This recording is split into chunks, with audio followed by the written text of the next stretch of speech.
My name is Renata Samos-Cad. Good morning, everyone. I'm Kevin Mendes. Welcome to your Monday episode of Sunup on 7. Thank you so much for welcoming Renata into your space. Ren, let's tease on what can they expect on this Monday episode. They will be very excited, very satisfied, very thankful that we're going to be having a little serving of beef this morning. I said little because we only got 3 topics to talk about. It feels premium. It feels premium, you know? There's only 3 topics Only today. 3. So this is a quick, slow and low finish. It's not... It was been brewing for a little bit and it's coming out just to make sure you get at least samplers, something for keeping on going for the week. But we also have other exciting conversations. We're going to be talking to the PSU about Sarah and Baja. So stay tuned to what those updates really mean. What else do we have up our sleeve? Yeah, there's a Creole culture therapy coming up at Shanti today. I love how you point out the words. I appreciate because that. it's Creole, and I'm very interested to find out more details about what the Creole culture therapy will be about. So all that and so much more. You know how this works. Put your comments in the comment section, make a live interactive fun, and respond. Of course. Yes. Now, shall we go? Let's go. Hola. She called my name. She bad, hola, hola, hola, hola, hola, hola, hola, hola, hola, hola, hola, hola, she called my name.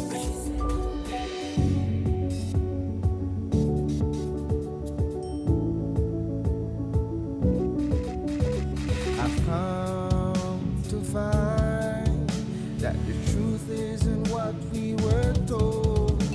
So where to everybody on Sunup. do I seek the answer that's worth looking for today?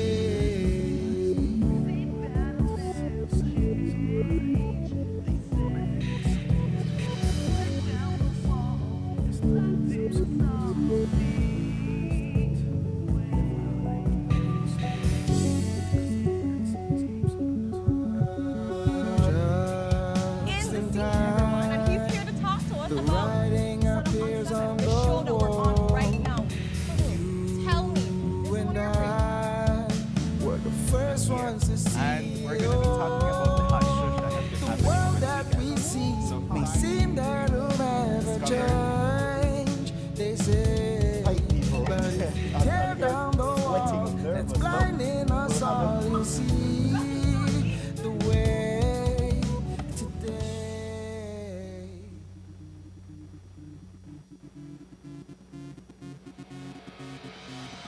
A place to call your home, a place where you can go.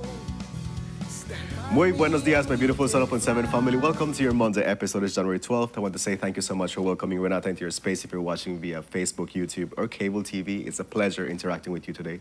We're very excited about today's episode. Before we get into it, let's bring you the weather, and that's courtesy of the Belize Met Service. Good morning, Belize.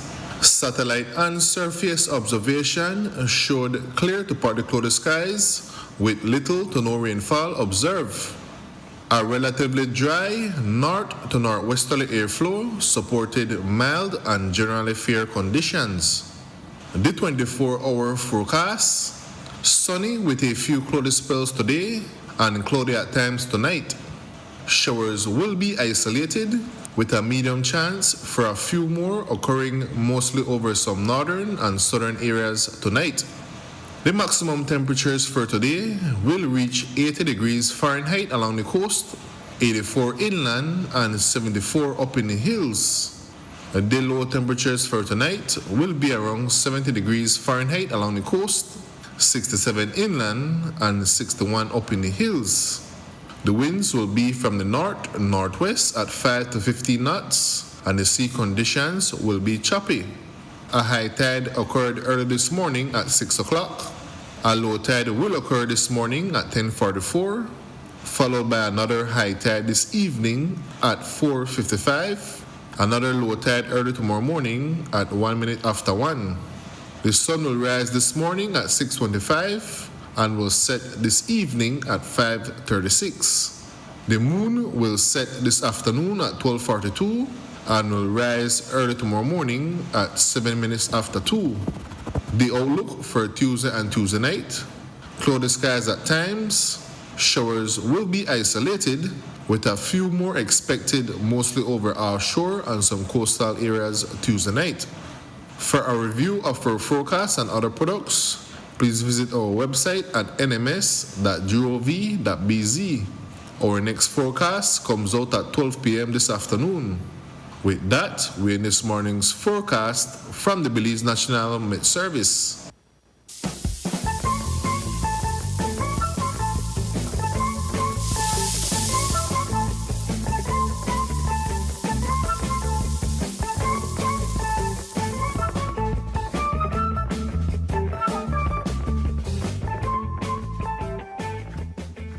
Beautiful people, that was your weather update, and now we're back on set, and we have Jules joining us for the Monday Morning Beef. Jules, good morning. Good morning. How are you today, sir? I am good. It's an exciting morning. We're receiving things as we go to air. Oh, Okay. wow. So yeah, an exciting day. Yeah, It's an exciting day. a lot has happened in the last 12 hours. That is true. I mean, we only have 3 topics today, but I think that's like, I think the first one is enough to like kind of give people something to Yeah, chew on. the first one is heavy. It is heavy. So So let's talk a little bit about If- updates and what's been taking place, guys. We know we saw that interview and the press conference that took place between you Yeah. and BTL, and then now we're going into like some updates that took place with this acquisition. Okay. Of what's going on? yeah, so in the last 13 hours, a lot has changed. wow. Okay. It was originally, as we reported it, a proposed deal for 170 million, 80 million for BTL acquisition, 80 million for Smart, and 90 million spread across 3 cable companies to create a national telecoms monopoly. That has changed.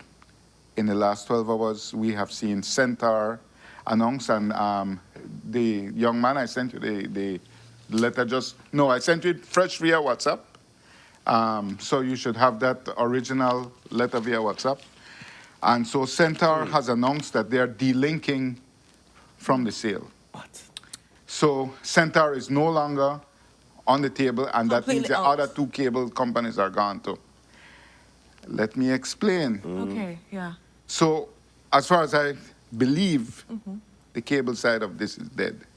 Let me explain. SpeedNet, you can make an arguable business case for BTL to acquire that. Okay. And I will get there. But they could not have simply said, let us acquire these 3 cable companies, because those cable companies are dinosaurs. That's not a good look. True. In 2025, any modern telecoms company that says, we're making a $90 million investment in 3 cable companies, that wouldn't have floated. But if you group it, if you link it to SpeedNet, their competitor, you can see, okay, you can make an arguable case. Very well. But I'm telling you, once Centaur, which is owned by the Brisenia family, Once Centaur pulls out, that means, forgive me for saying it, but the Prime Minister's family no longer has an interest, and it no longer has his implicit support. Oui. So those are the two cable companies, in my mind, are DED for the acquisition. So that's a letter from Centaur saying that the decision is driven, if we could come down to the third paragraph, the decision is not driven by any reassessment of the underlying business rationale. Go ahead. Of Or valuation. our valuation considerations. Rather, it reflects our assessment of the broader external and political considerations that have emerged during the process and the disproportionate personal and reputational burdens that continued negotiations would inevitably entail. This is why Centaur is saying we are pulling out our company for consideration of an acquisition. And if the Prime Minister's family pulls out, the other two will inevitably have to go by the wayside. That right there is $24 million. That's $24 million. That's how much that company was being sold for. Bye-bye, 24 million. And this is because of the harsh scrutiny of the media. Yes, there is a reputational issue. Yes, sir, because that is a Briseño-owned company. And the Prime Minister is John Briseño, and he appoints every member, directly or indirectly, of the BTL board, of the Social Security Board, of the Public Utilities Commission. Very true. And these are the people who will make the decision. So yes, there was a reputational factor. Now, the first hint that it would be delinked came in a release yesterday evening before 6 p.m. because the letter came out around 11, or emerged around 11.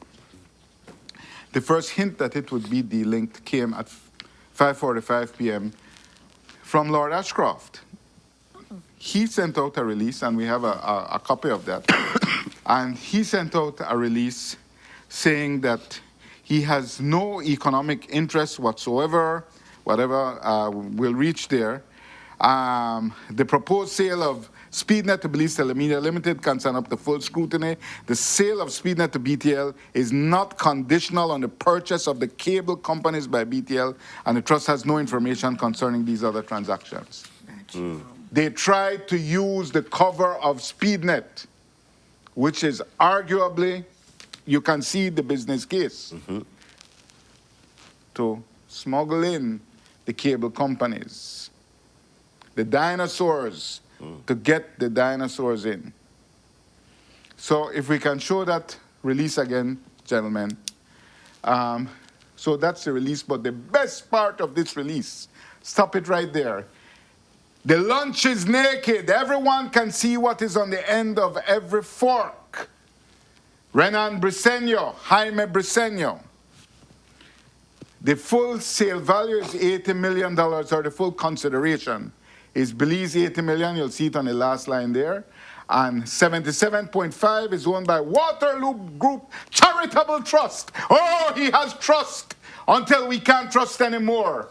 And the remainder of the company is owned by Jaime Briseño and Renan Briseño. So that comes up to about 22% for the Briseño. So if the sale is 80 million, 22% of 80 million is 18 million. So the Briseños stand to gain from this $18 million. Okay. So that is what is on the table now. Right? Only more. Only that. I believe the thing with the cable companies is dead. Once Centaur pulls out, the Prime Minister has no incentive to put his back into it. And as I said on Friday, I regret to report, the Prime Minister was actively involved in speaking to BTL board members on Thursday, urging them, make we push this thing.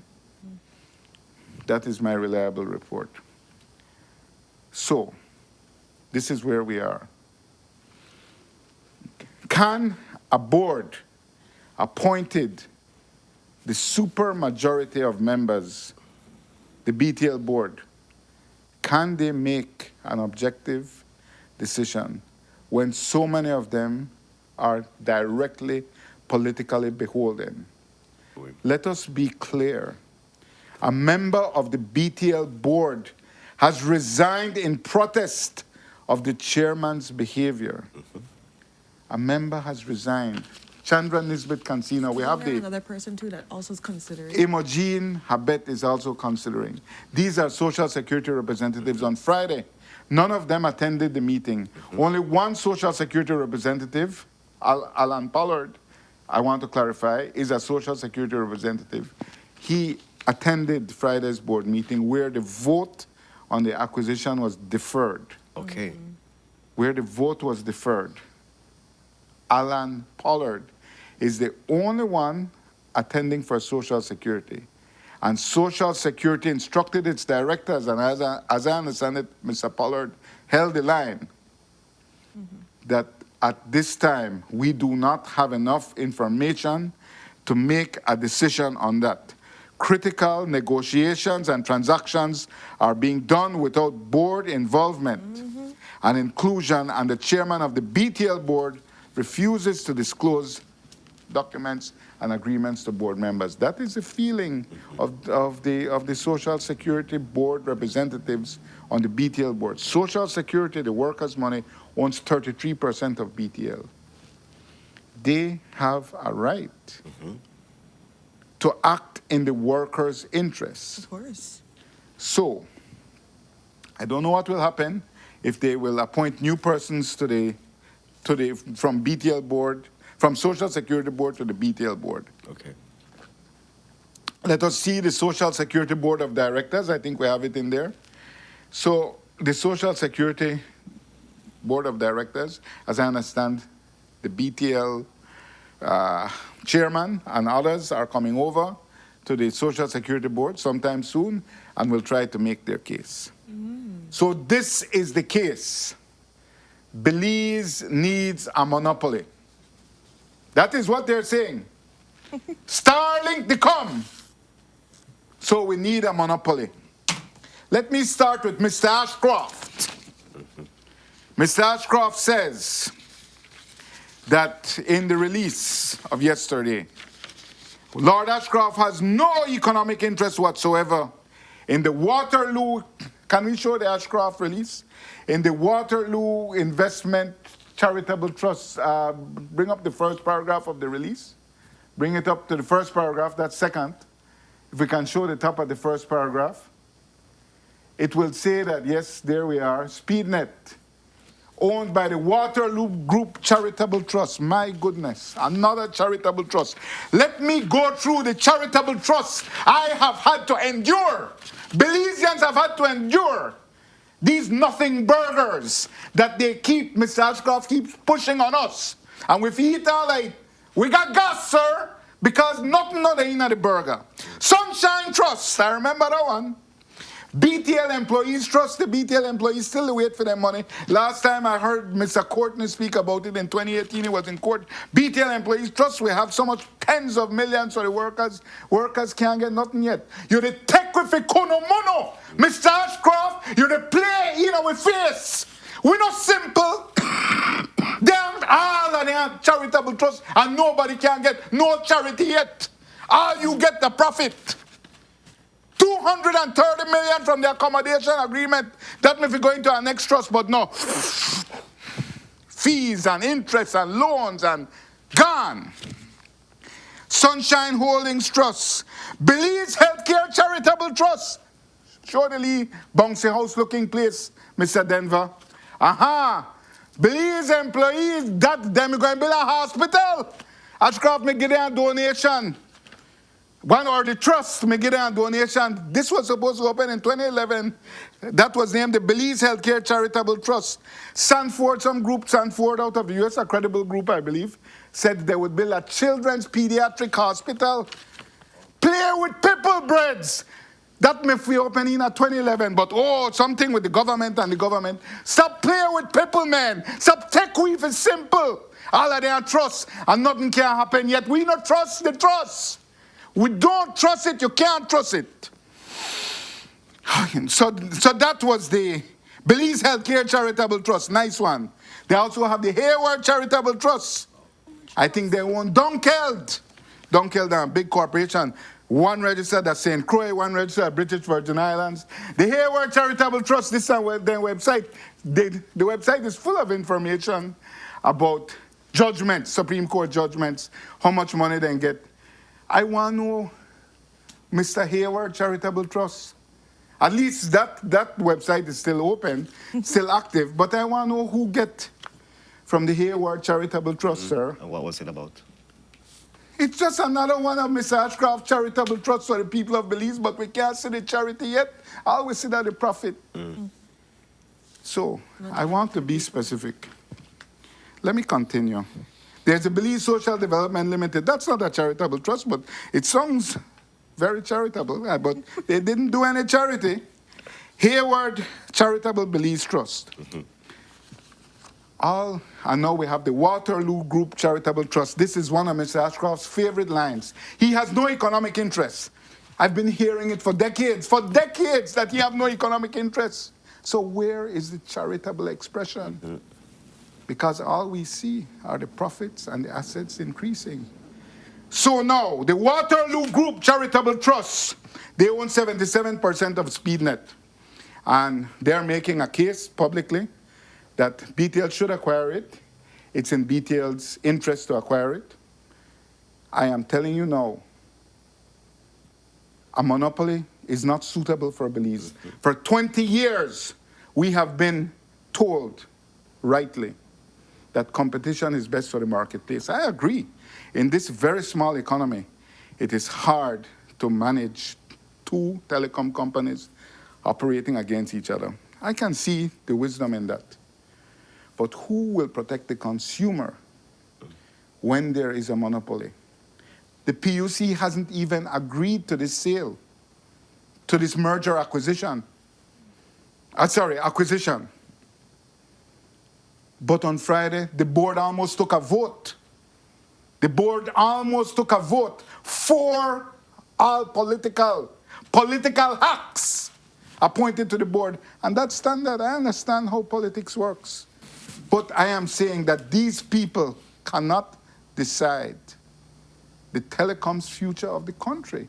That is a broader conversation. That needs consultation, that needs to go to Parliament, that needs for us to hear the PUC, for us to be able to go to the PUC and say, sir, why I oppose a national telecoms monopoly is because on October 21st, 2022, at 8 a.m. in the morning, Channel 7 lost all internet, all streaming, all phone, all hardline, all data plans, all at once. We were right in this office. Wow. You all weren't here and you all didn't know because we are still on cable services, but all the streams got cut. We lost all internet. That's dangerous. They cut it. Yeah. I couldn't even make the complaint here. I had to run to my home. I had no phone, no data. I could only call 911. I had to run to my home to get Wi-Fi. And then I had to start contacting people and saying, what the hell just happened? This was not a dispute having to do with Tropical Vision Limited paying our bill. We never miss BTL. That's the one you can't miss. That can happen. They're going to have a toggle switch. When this fool, when this jackass Jules, Jawbone Jules, they make too much noise. They shout up, cut it! Cut the switch, cut her. We don't want to hear that JA. We don't want to hear that JB. Cut his switch. I do not trust BTL run by a political board, by a chairman who has proven he's vindictive. They are my competition.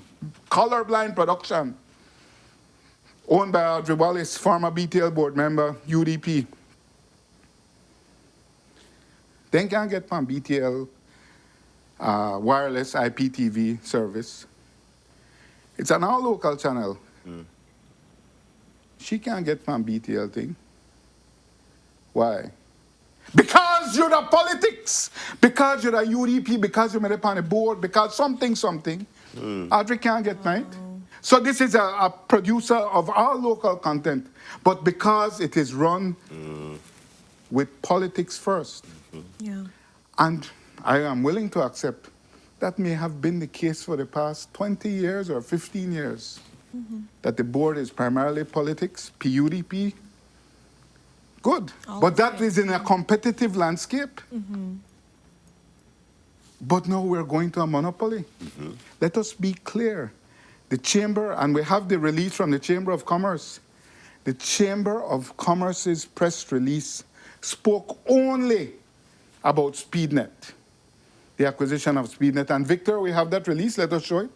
They were very clear. It's not that. It's the link I sent you. Victor, it's the link I sent you. So let us be clear. SpeedNet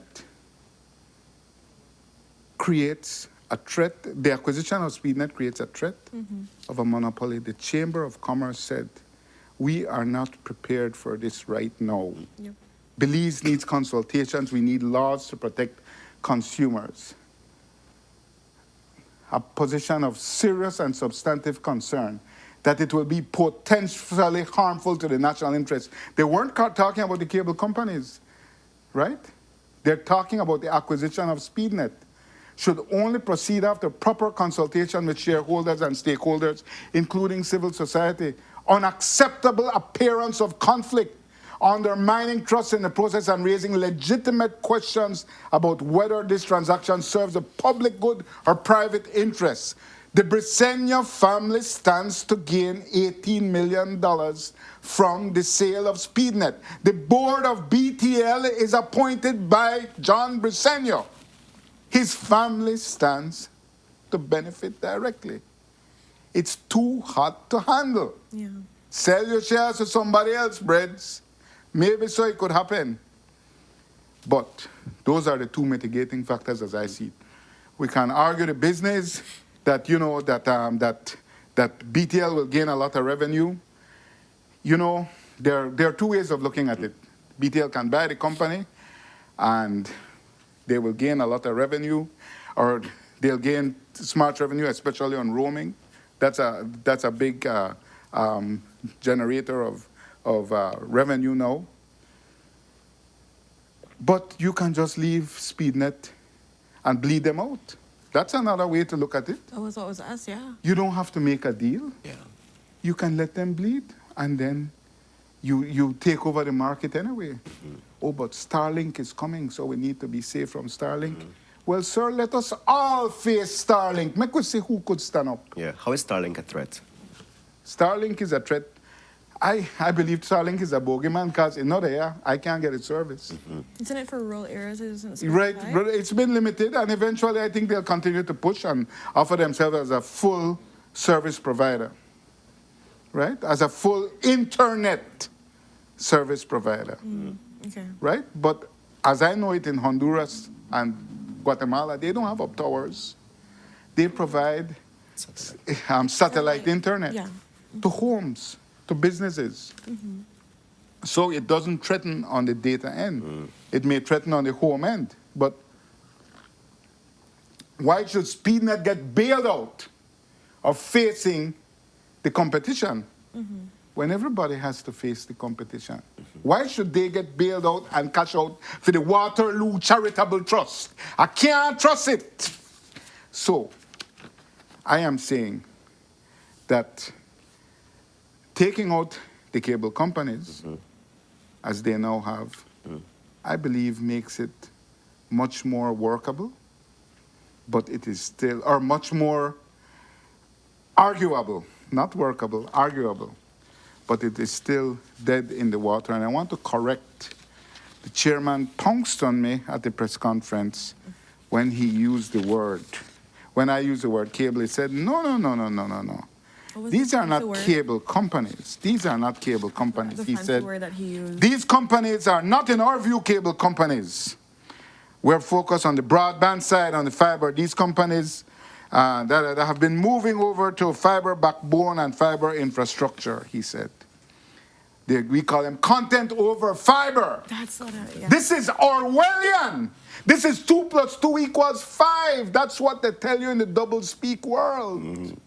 2 + 2 = 5. I checked with good, solid people, technicians.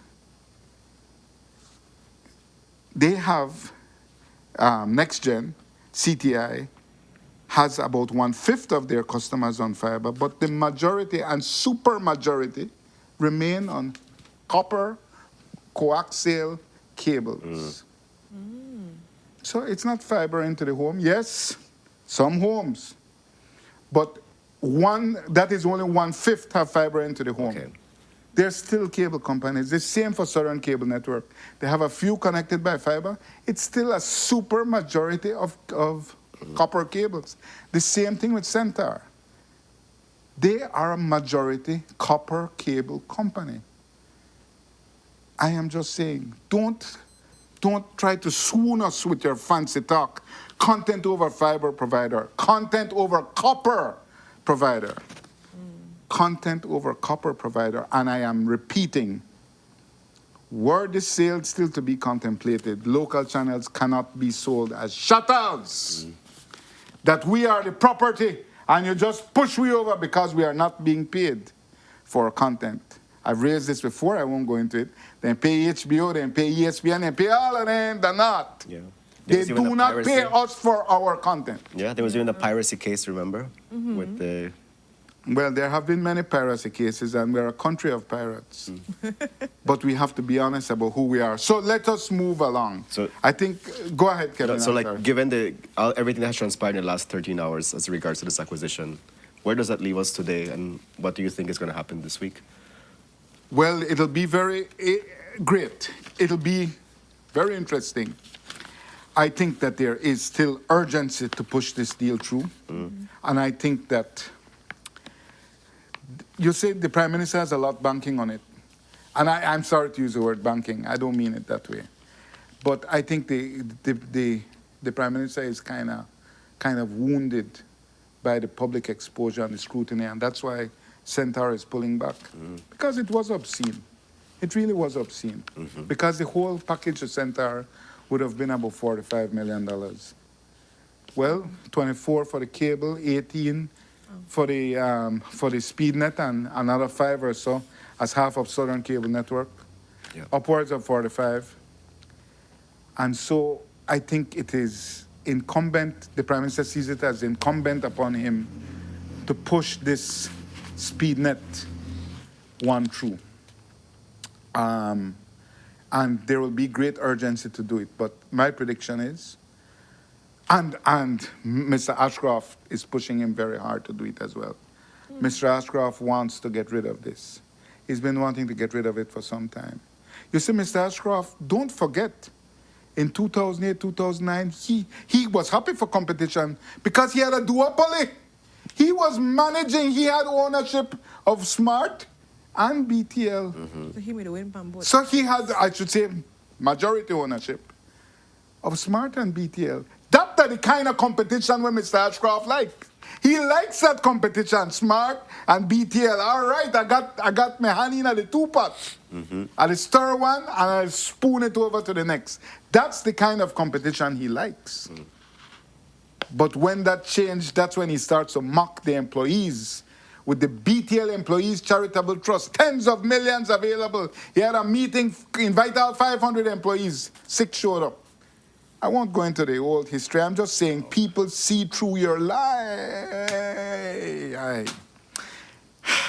People see through the fiction of the charitable trust. So, my point is, this is where we are. I think there's still some urgency to push it forward, but I think it will continue to get blowback. Let us not underestimate what the independent senators said. They will form a unified bloc against it. That is the language they use. We have the Senate statement from Friday. Yeah. That is the language they use, that they will form a unified bloc. That is not a small matter. So we have to see where it goes. and how intent the BTL is on pushing it through. That last sentence there, they're saying that we, the social partners, serve notice that we will act as a unified bloc to exercise our powers and functions as senators to counter what we deem to be a sordid initiative. So that's where we are. I think the government will have a tough time going forward. Remember, the cabinet has not been told what's going to happen. Right? The cabinet, this has not gone to cabinet. Yeah. Right? So that is, the Prime Minister supposedly will take it to cabinet on Tuesday. That's tomorrow. Yeah, that's tomorrow, so that's going to be interesting. So pushing forward, let's go. I Yeah, spent that way makes too much time. Yeah. Forgive me That's- for Talking being about such the a mayor JA. defending the I'm a increase. JA and a JB, that's good. We're going to be talking about now the mayor defending the increase in the property tax or the adjustment of 18%. It is incredible and embarrassing. It is laughable and shameful that our good mayor of Belize City, Bernard Wagner, cannot step up to the plate. Cannot step up to the plate and simply come and tell the property owners of this city, I am raising your taxes by 18%. He sent poor Troy Smith to this couch and on the media. Sir, this is a political issue. 18% in a year that when water going up and electricity gone up. You, Mr. Mayor, Mr. Lame Duck Mayor, the one who said it's his last term, you, Mr. Mayor, must come forward and defend. They call it the quinquennial review. Well, that has been deferred from 2012. All right, good. The problem is you increased the rate 3 years ago. And now you are pushing this on us. Pushing it down the property owners' throats. 18% is no joke. Mr. Mayor, you cannot hide in your executive lair at the top of the commercial center, or City Hall as it's now called. You cannot hide, Mayor. You must come out and defend it. You are a lame duck. Come out and fall on your sword and say, I took the decision. It was legally required. That me this. He does not have the courage. It is an embarrassment to political integrity that they will force an 18% tax without any consultation, without any notice. It was simply slapped on property owners in Belize City like a thief in the night between December 31st and January 1st. It is unacceptable that the mayor cannot appear, could not consult, could not dignify us with the basics of saying, I am doing this, I am responsible, and here's what we will get from it. Here's what we will get from it. All we have is Troy Smith saying, well, we have a deficit and we need $3 million. No, sir, not acceptable. I think it's laughable and it's embarrassing. Yeah. Now let's talk about the sidewalk situation. Do we have footage of the sidewalk? Another city council initiative. Do we? Blocks in 320. Look at these. This is going to kill the visually impaired. It is going to make old people and children fall down. Keep going, keep going. There's another one. This is not an acceptable replacement of the manhole or drain covers. As they are, okay, the next ones are coming. This is across from Golden Bay. This is not an acceptable, man, no, the joke, right? I pray that it's temporary. It's not, it's been there for quite a while. Look at that, sir. People are going to get hurt. Exactly. that Mango will look pan that breads. Oh, no, not serious, man. think about so much too, you know. Think about how many but people, old people will fall. Yeah. Either man, I go walk 4 the morning. I can't see anything. I cannot see, can't see as it is. It's unacceptable. This video was taken yesterday. Wow. It takes 7 days to do that too. What's that? It takes 7 It days. takes 7 days. It's completely unacceptable. Like, oh no, can't serious. Mayor, bring your manicured hands. your manicured hands and your neoliberal three-piece suit that you're going to wear upon George Price's birthday again this year. Because he no wear bearer. He only wear neoliberal garb. Mr. Mayor, your manicured hands and your neoliberal suit need to go move the cement tablet from the sidewalk. I'm done. Please get me out of here. Gosh. I wonder if they're setting up for, like, what was that case? Slip and fall cases that went to court? Are they setting up themselves they're for going to that? be setting up for that. Slip and fall. You're right. Yes, Slip I and mean, fall. no, Good point. Yeah. You're putting people in danger. Yes, and you are putting people holding in yourself danger. liable. It's almost a worse danger than leaving it open. That is true. Because people think it's covered, and it is, but then you got that live and you knock yourself up. Yeah. But we've come to the ending of this couch talk, this Monday morning beef, sorry, Jules. As we're wrapping up, will there be anything new that's going to be happening on news tonight, just to brief the people so they can look forward Well, to things the are changing very fast. It is, yeah. So we'll have to see if there, I did reach out to the chairman last night to find out if these BTL and SpeedNet and the cable companies have been officially delinked, and he would really not. loves you. He likes me a lot. You guys have a beautiful relationship. I saw We that do in that press have a very conference. strong chemistry. I saw that. But that I want to big up the chairman for that press conference. And Victor, we have footage of it. That press conference from Friday. It was, first of all, no one has press conferences anymore because of the Prime Minister's rejection of them. But he had a big, beautiful, and bold press conference. And I think it was very brave of him. I don't know if it worked in the favor of things. I think, it was just a lot of word salad. But I commend the chairman for inviting in the press, letting us shoot all our shots for one-on-one, no limit on questions. And I could tell you one thing, that was a very self-satisfied man. I don't know if it worked out in his favor, but he was self-satisfied about the outcome. Okay. I don't know if it made people feel the deal was any better, but he was very satisfied. And, that's a special talent. Respect to that. Definitely. Yeah. I leave here self-loading every time. If you do this, I feel totally self-satisfied. Respect to that. But, I don't know if it helped, and I don't think it did. But so we have to wait and see. As I said, I asked him if there will be a formal delinking, and he just said no comment. Okay. Right? Didn't also say about anything if the debt either, if it's going to be, if the debt.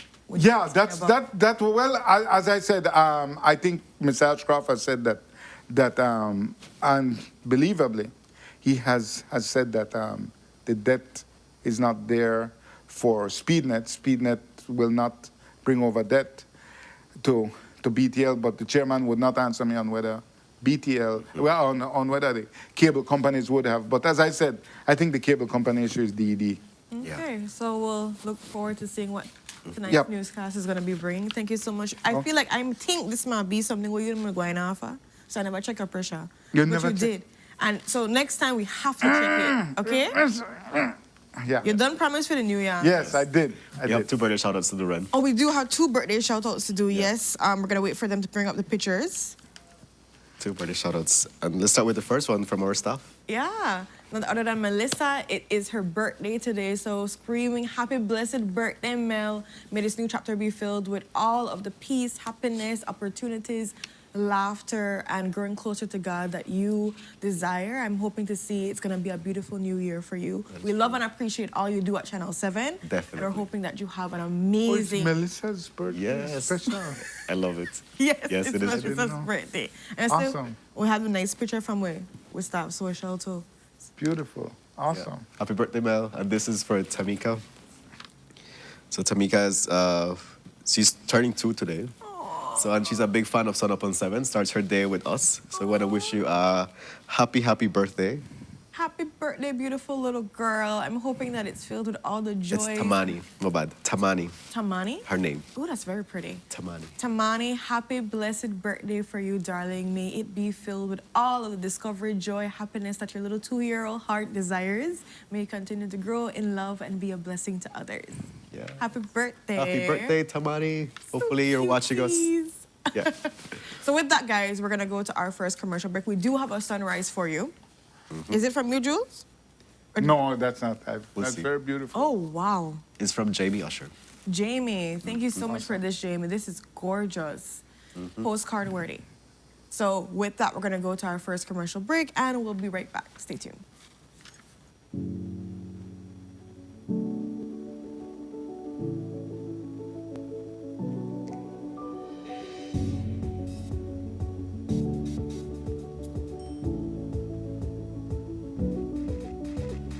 Hi, have you heard about the expungement of criminal records? Well, as of August 1st, 2024, the Criminal Records Rehabilitation of Offenders Act allows for you to apply to have certain criminal charges permanently erased from your record. Isn't that amazing? So, what makes you eligible to apply for expungement? The offense must qualify for expungement based on Schedule 2 and 3 of the law. You must meet the applicable rehabilitation period. This is the time period you must wait before you can apply. The applicant must not have any outstanding matters or have had any other convictions during the rehabilitation period. You can qualify for automatic expungement for certain first-time drug offenses, as well as COVID-related offenses. So, what are the benefits of expungement? Well, it broadens employment and educational opportunities that a criminal record would normally hinder. It gives you a peace of mind, away from the stigma of having a criminal conviction, and provides you with access to services that may be otherwise restricted. If you have a past criminal conviction, here's what you can do to get it expunged. First, verify if you qualify for expungement. Then, prepare the application package. Each package consists of 2 forms. Applications are available countrywide. You then make a non-refundable payment of $100 at your nearest Treasury Department and finally submit the package and payment receipt to any Ministry of Human Development office countrywide. Note, applicants will receive a notification within 90 days to see if their application was approved or denied. So, if you are interested, visit any Human Development office countrywide, any magistrate court, or the Ministry of Home Affairs office in Belmopan. For more information, you can call 227-2716 or you can WhatsApp 613-0343.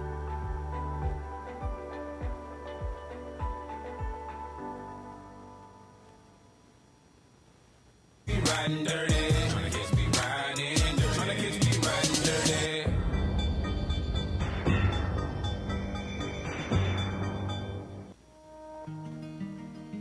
The roads of Belize connect us all. Riders, drivers, families, friends. Every day begins with a little routine and the confidence that life's journeys are protected. From school drop-off through the daily grind and everything in between, each with different roads ahead, yet one common goal: to arrive safely. Atlantic Insurance stands with Belize's riders and motorists with affordable protection, support, and peace of mind for the journey ahead. For the roads we share and the lives we protect, Atlantic Insurance is by your side, insuring you from life's unexpected. Atlantic Insurance, insuring you from life's unexpected. Nando's Wholesale is the distributor for the full line of Badia spices, including the original complete seasoning, the perfect combination of ingredients and spices prepared to enhance the natural flavor of your favorite foods. Also, cinnamon powder for all your desserts, fruits, and beverages, and as special dishes. All these are available in commercial sizes or restaurant packaging. Nando's products are available at your local retailer or contact us at 222-5000. From Corozal to Toledo, Nando's is proud to be serving Belize as its #1 wholesale distributor for over 35 years.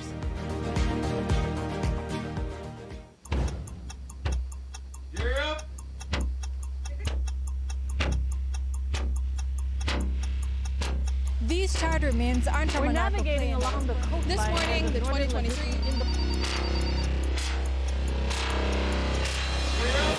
Good evening. Good evening, I'm Shireen Halsell, And here's what's ahead for you on 7 News Tonight.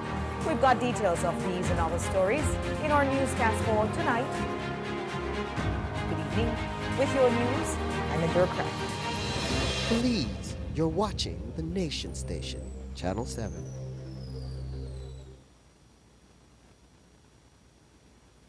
Welcome to the V Department Store. We are conveniently located on Coney Drive in Belize City. That's right on Coney Drive in Belize City. At the V Department Store, we offer a wide variety of groceries, cosmetics, kitchen appliances, kitchenware, electronics, and more. We've also recently expanded to the second floor to better meet your household and office furniture needs. We now have a wide variety of furniture, home decor, and accessories. We have a shared vision for a comfortable and customer-friendly shopping experience. Visit us today and be warmly greeted by our reasonable prices and cordial staff. The V Department Store. Experience the ultimate shopping destination.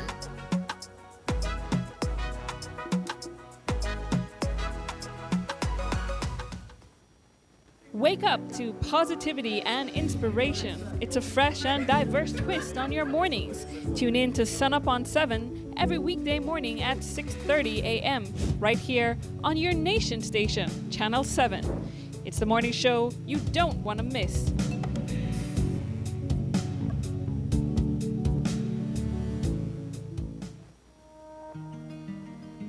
The roads of Belize connect us all. Riders, drivers, families, friends. Every day begins with a little routine and the confidence that life's journeys are protected.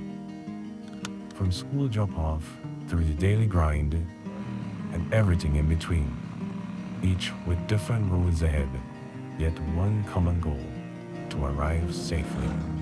Atlantic Insurance stands with Belize's riders and motorists with affordable protection, support, and peace of mind for the journey ahead. For the roads we share and the lives we protect, Atlantic Insurance is by your side, insuring you from life's unexpected. Atlantic Insurance, insuring you from life's unexpected.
And we are back, Boozlers. Just before the break, we had a very steaming, hot, fiery, all kind of things in one beef that we did not expect it to be that much with just 3 topics. But Jules has a way of making I enjoy that serving. nothing out of something. There's something out of nothing, if you want to call it. You enjoyed that sermon. I did. Everything. I did.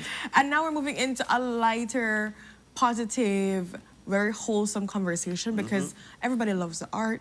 Everybody loves poetry. And so we're going to be joined with Optimist 501 Belize, and we're going to be talking about an upcoming poetry competition and highlighting their clubs. So we have here via Zoom Ms. Courtney Stain, who is the PR officer, as well as Charles Leno, who is the president of the Optimist 501 Belize Club president of the Optimist Club Belize Diaspora. Good morning, both of you. How are you feeling this morning? Good morning. Good morning. Doing great.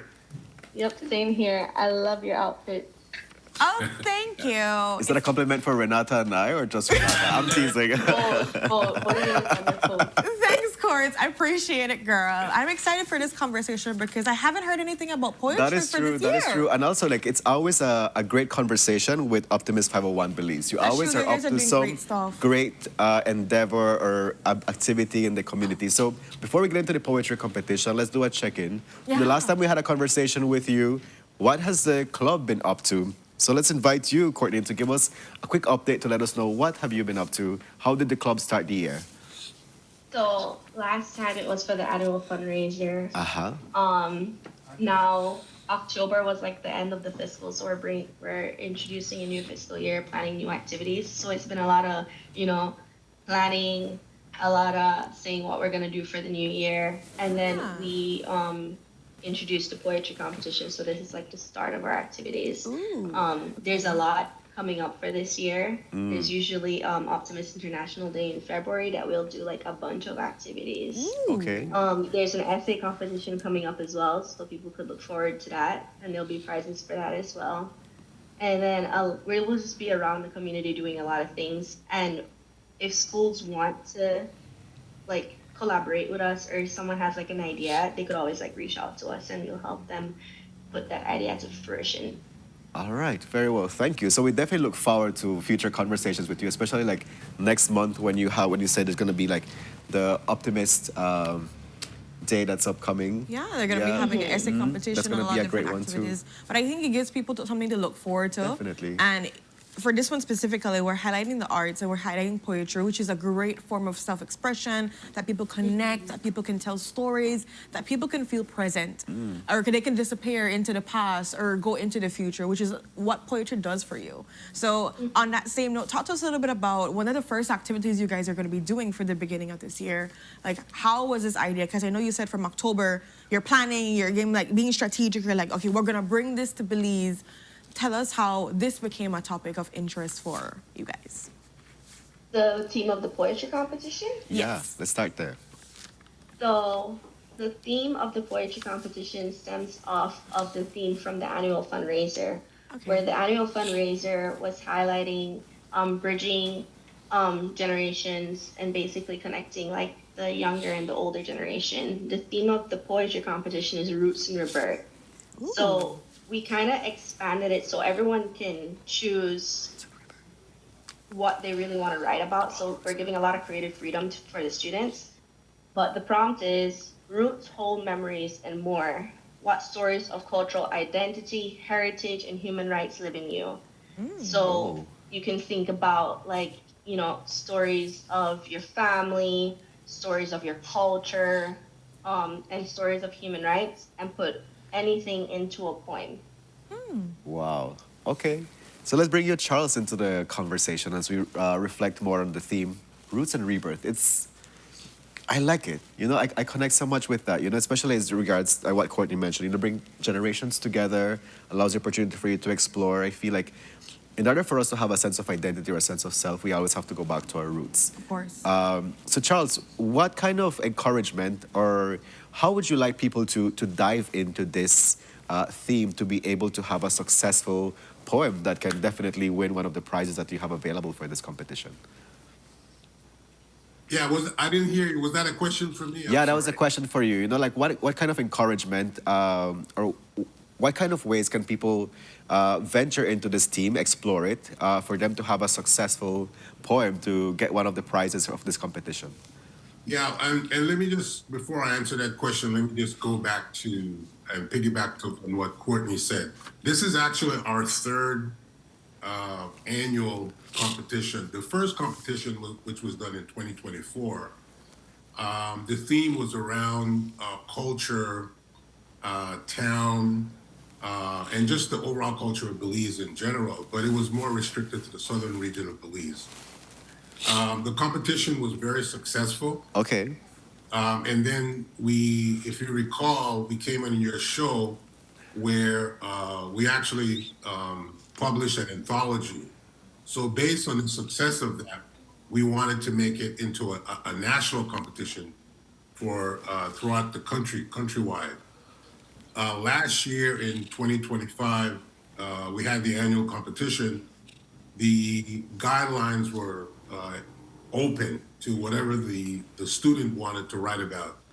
The number of participants fell short of what we were expecting.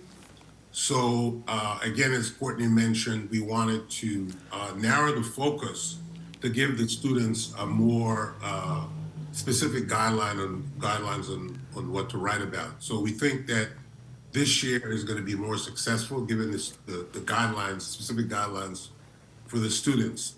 Now, in terms of what we hope for this competition, in keeping in line with what our mission and vision is, which is to inspire, empower our youth and the communities in which they live and serve. When it comes to literary works, when it comes to writing, when it comes to poetry, creative arts, we want to inspire our students, and we hope that this competition will be able to do that. Most definitely. And like we've talked before that, there's that root connection, that rebirth understanding, like Kevin said, what your past has done to make you the person you are, and also to see a vision of where you want to be. I know you mentioned that now, having this specific criteria, it really helps to bring it all together for our students. And talk to us a little bit about that same criteria of what we're looking for, what is the age range, and so people can know who can get involved in this and start getting their poetry thinking brain together and get themselves excited. Go ahead, Courtney. Okay. So the competition is open to primary school students, specifically upper students, so standards 4, 5, and 6. And it's also open to high school students from first form to fourth form. Anyone can join the competition. We have guidelines. So if your school hasn't already received the guideline, you can reach out to me directly on my number, 832-367-3312.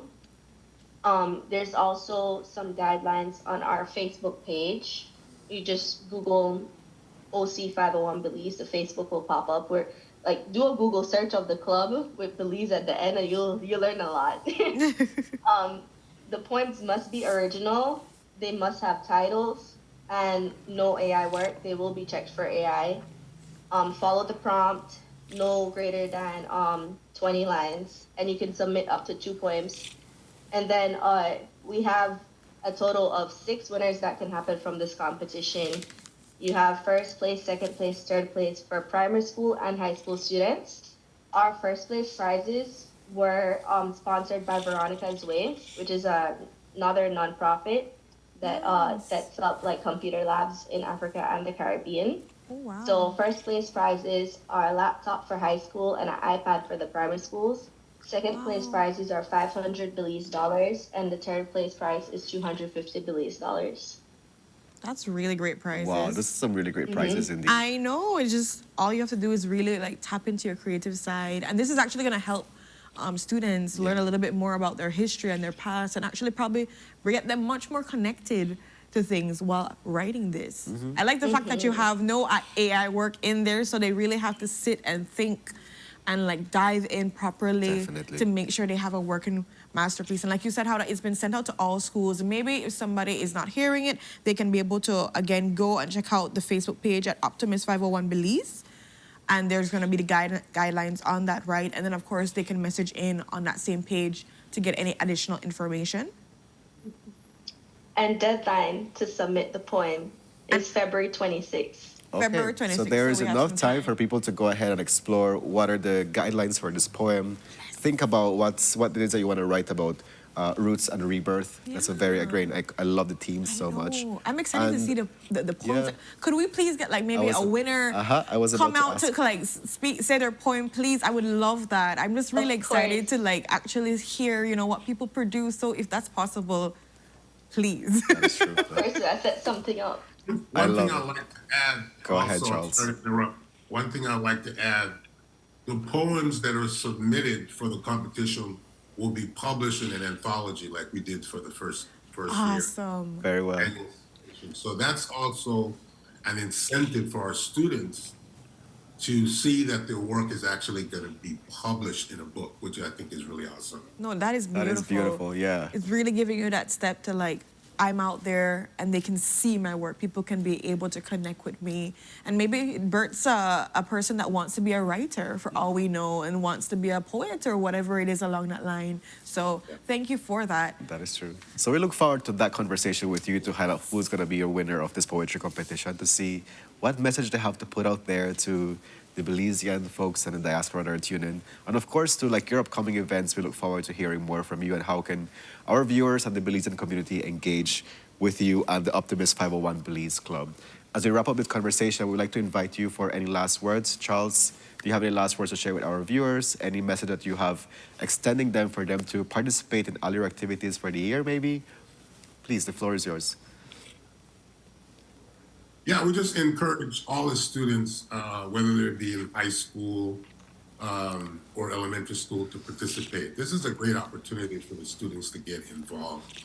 If you look at the previous winners that we've had for the first annual and the second annual, a lot of those students have gone on to UB, University of Belize, for example. And so they're no longer in high school or elementary school, and they've gone on to do very successful things at the University of Belize. So we do expect a lot of our students. This is a great first step for them to become involved. So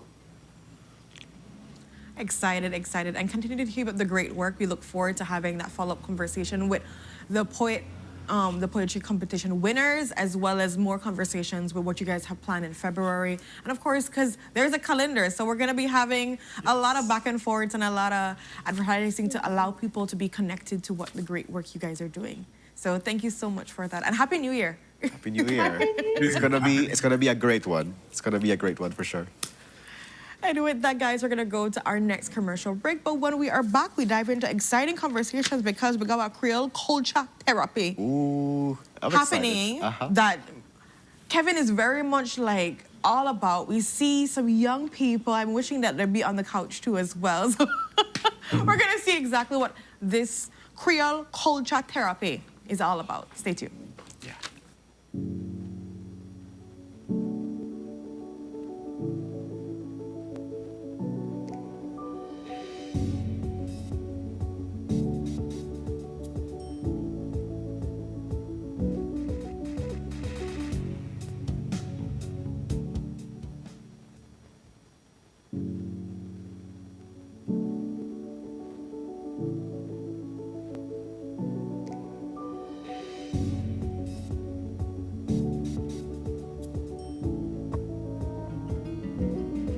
Roads of Belize connect us all. Riders, drivers, families, friends. Every day begins with a little routine and the confidence that life's journeys are protected. From school drop-off through the daily grind and everything in between, each with different roads ahead, yet one common goal: to arrive safely. Atlantic Insurance stands with Belize's riders and motorists with affordable protection, support, and peace of mind for the journey ahead. For the roads we share and the lives we protect, Atlantic Insurance is by your side, insuring you from life's unexpected. Atlantic Insurance, insuring you from life's unexpected. Nando's Wholesale is the distributor for the full line of Badia spices, including the original complete seasoning, the perfect combination of ingredients and spices prepared to enhance the natural flavor of your favorite foods. Also, cinnamon powder for all your desserts, fruits, and beverages, and as special dishes. All these are available in commercial sizes or restaurant packaging. Nando's products are available at your local retailer or contact us at 222-5000. From Corozal to Toledo, Nando's is proud to be serving Belize as its #1 wholesale distributor for over 35 years.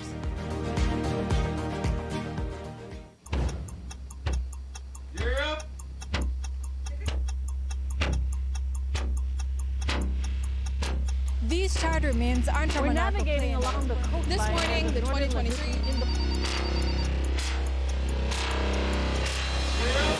Good evening. Good evening. I'm Sharice Halsell, and here's what's ahead for you on 7 News Tonight. We've got details of these and other stories in our newscast for tonight. Good evening. With your news, I'm Endure Craft. Belize, you're watching the Nation Station, Channel 7.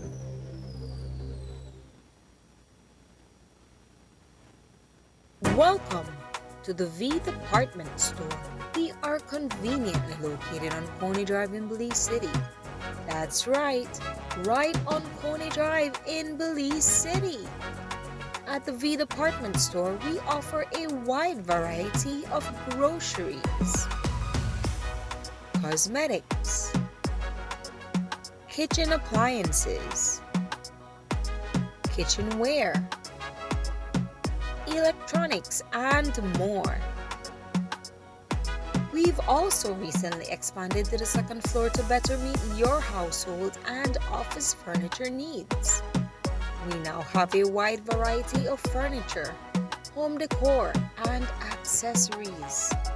We have a shared vision for a comfortable and customer-friendly shopping experience.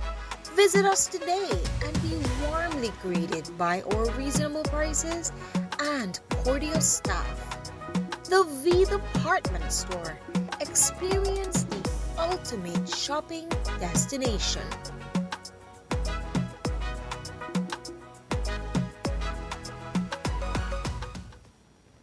Wake up to positivity and inspiration. It's a fresh and diverse twist on your mornings. Tune in to Sunup on 7 every weekday morning at 6:30 a.m. right here on your Nation Station, Channel 7. It's the morning show you don't want to miss.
Good morning, Sun Up on 7 family. Welcome back to your Monday episode. I hope that you're enjoying the conversations that Renata and I are bringing to today's episode. And if you missed any of our conversations, you can always go back and watch our Facebook recorded live. And stay tuned to our Facebook and Instagram pages, know who are guests and what conversations they bring forward to the show. We are jumping into our next conversation, something I've been looking forward to understand more about what Creole culture therapy is going to be about. And joining us on our couch to give us all this insight, we have the president of the National Creole Council, Wilfred Felix, joining us. Wilfred, good morning. Morning. Happy New Year's to you. Happy New Year. How's the New Year going so far? It's going fabulous. Yeah? With their tool, definitely. You're quite entertained. They're so bright. Man, we have them here as moral support. Do you want to introduce them? Yes. This is my daughter, Kalimie. Kalimie. She's 8 years old. And this is Imani Ann. She's 6 years old. I love it. Good morning to you both. How are y'all doing today? Yeah. Okay. I love it. Pretty honest. It's Monday and it's a start of the day. But you look both warm. I love her sweater. Yes. It's like really cute, sis. Mm-hmm. So we're here with good vibes here and excitement because this is what we're talking about is the start of something new. Yes. And the start of healing. Because we're going into therapy and we're going into we just had a conversation with the Optimist 501 Belize club and they were talking about a poetry competition that deals with rebirth and roots and so forth. And then now we're going here to Creole culture therapy. Yes. Talk to us a little bit about just that idea of that phrase in itself and then of course what we're doing now. All right. First, I want to start off by saying that this is the work of Miss Myrna Manzanares. In addition to her being one cultural giant, she was also a very effective counselor. And she was not only my mentor, but she was also my counselor. And we've made a lot of plans to do this type of work. And so I'm very grateful that we're at a place where it's coming to fruition. Man. I love So, that. Yeah. Creole culture therapy is using the culture, using the heritage to heal the community. And you said it's something new that's coming in terms of, you know, it being offered in this space. However, it's something that you've been doing for years, right? It's passed through generations, and now here we are, you know, allowing people to be able to connect with it and get the opportunity to experience what Creole culture healing looks like. Yeah. Yes. So give us, I'm very curious to know, again. What's like the insight into Yeah. like, how would that healing session take place? So if I'm saying I want to be a part of this Creole culture therapy session, I need to go, what can I experience? What would be that for me? Nominally or topically, it will look just as if you're in a session where there's drumming and singing and dancing. Okay. Now, one of the strategies that I learned from Miss Myrna is to counsel you without you knowing that you're being counseled. That's an interesting one. I like it. And that's the culture. Yeah. Because I don't have to sit you down and say, come make a heal you, or come make we deal with your healing. But the interaction, the session, the conversation does that. And I have found that over the years, I've found that that type of healing works best. And some people just need for they in a different space and feel the rhythms, feel that closeness, and have somebody else listen to them. Right. That really does change the way how you feel about things. That is true, because it sounds like it's going to be like a very, like a casual interaction, right? Yes. Because, I don't know, from experience, like going to therapy, whenever you like sit with the professional, you get nervous, you can forget things, but if it's just a casual interaction, then like, I don't have to have like a defense or something, right? It's just You like don't resist it. You don't resist. That's the word. Yeah. Yes. So the setting will, of course, include the drum, because in the African heritage that we've inherited, we say that in the beginning was the word, and the drum spoke the word. So traditionally, the drum is used to bring people together. The drum is what heals. Nice. The drum is a conduit of our ancestral energies. And so that is what we need to make flow among us, especially being in a post-colonial society. This is part of us decolonizing our heritage. Definitely. This is part of the reparatory justice that is due to us. There's an old Belizean song. I don't remember who sang it. I just remember some of the lyrics. And the line says, the song is called Yada for We Belize. Okay. The line in it that always resonates with me is when the artist says, the people will save the people and there will be freedom for one and all. So Creole culture therapy is to effect that. We are our brother's keeper. We are our sister's keeper. So if we see someone that is not in a balanced state, we have a role to play.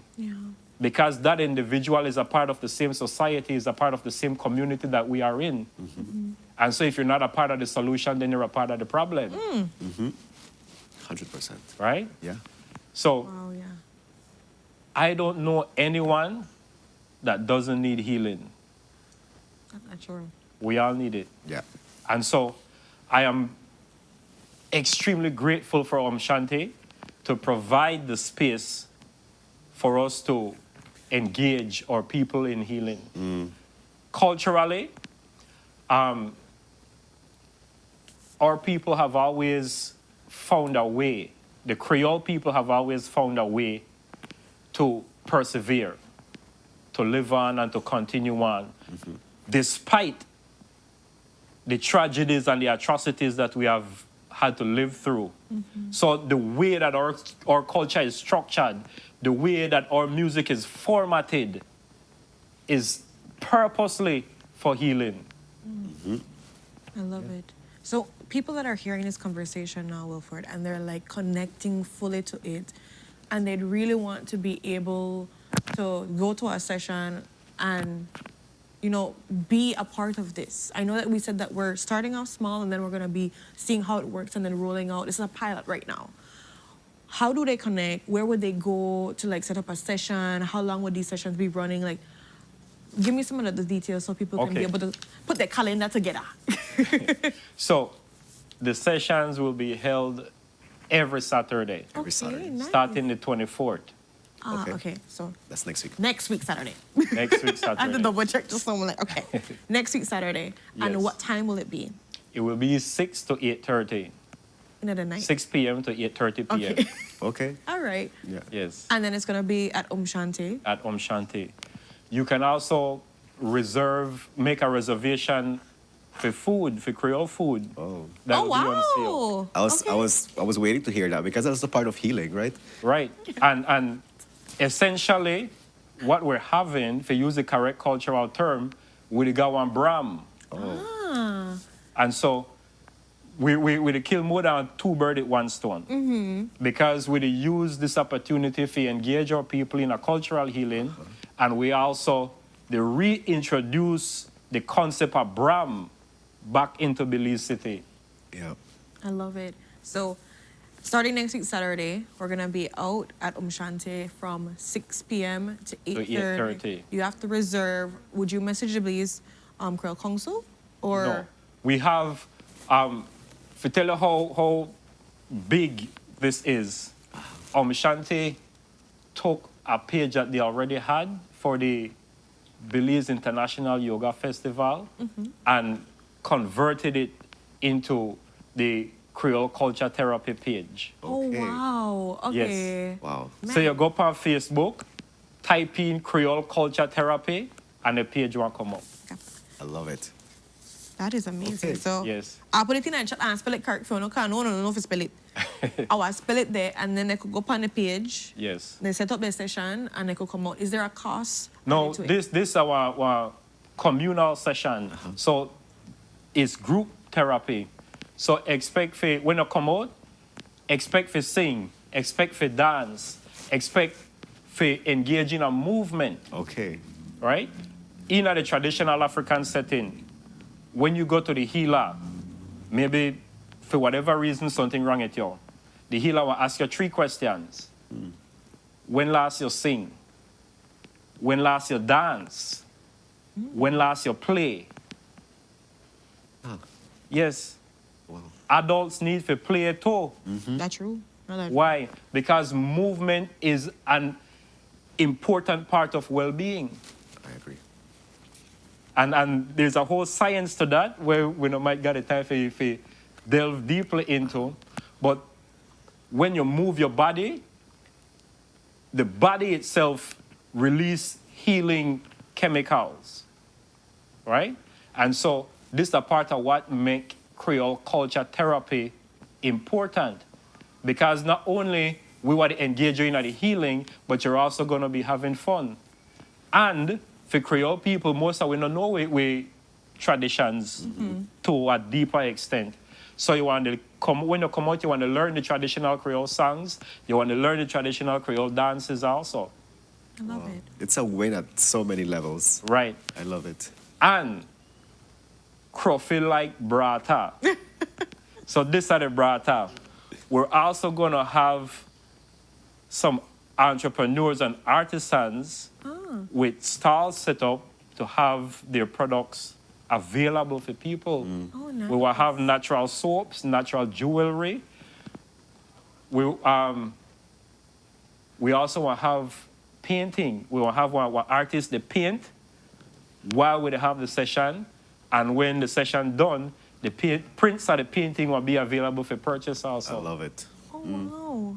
Yes. This is So really wholesome. wholesome. Okay. Yeah, I know. So this is gonna be every Saturday starting the 24th. Every Saturday. Okay. So if you miss the first one, you know completely miss out because you got it next week after. Definitely. I can just imagine the community that's going to be built from this. So Yeah. even Exactly. if you say, I go in a one session, you decide, oh, this is a space I love. I come back every single time. That's beautiful. No, one of the things that I hear a lot, what is there to do in Belize City? Again, if you're not part of the solution, you're not part of the problem. Yeah. So we've created a solution to give people something constructive to do. Where, you know, we have some spaces where we socialize, where we not might feel entirely safe in because of some of the activities that people engage in there, especially when alcohol is involved. Yes. So this is a space, this is a clean space where we could raise our vibration and heal. I love it. So I put all of the details for the time and how we're starting and the place, and of course the Facebook page for persons to reach out, make their reservation. It's really welcome to make your reservation so they can know exactly, you know, how much they're accommodating for, reserve your spot for their food too, and all of the great stuff, and come out with some extra cash to be able to buy from the different stalls coming around. Make we support properly with people there. That the whole we all rise together.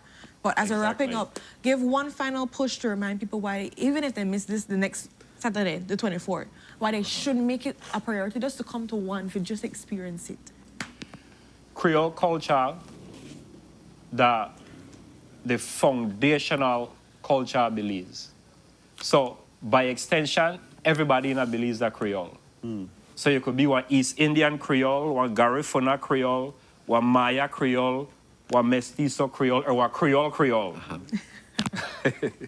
So, because we are in this one country, in this one space, we all need the same healing. Yeah. And every culture that has come into this country, we as Creole people welcome everybody. So when you study the other cultures, every culture has assimilated some aspect of Creole culture. I agree. Yeah.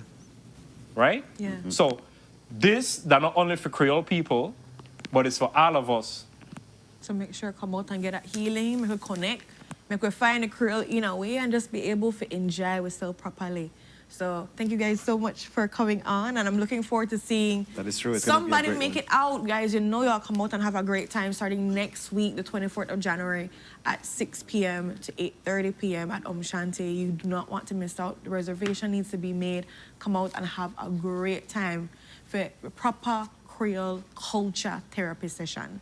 So with that, we're gonna go to our next commercial break and we'll be right back. Stay tuned. Yes.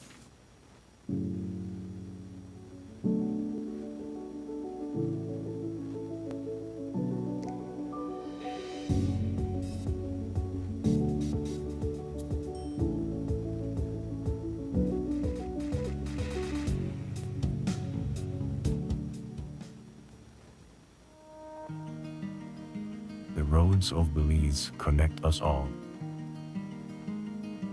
Riders, drivers, families, friends. Every day begins with a little routine and the confidence that life's journeys are protected. From school drop-off through the daily grind and everything in between, each with different roads ahead, yet one common goal: to arrive safely.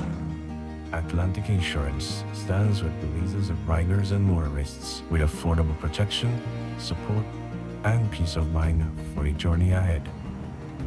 For the roads we share and the lives we protect, Atlantic Insurance is by your side, insuring you from life's unexpected. Atlantic Insurance, insuring you from life's unexpected. Nando's Wholesale is the distributor for the full line of Badia spices, including the original complete seasoning, the perfect combination of ingredients and spices prepared to enhance the natural flavor of your favorite foods. Also, cinnamon powder for all your desserts, fruits, and beverages, and as special dishes. All these are available in commercial sizes or restaurant packaging. Nando's products are available at your local retailer or contact us at 222-5000. From Corzal to Toledo, Nando's is proud to be serving Belize as its #1 wholesale distributor for over 35 years.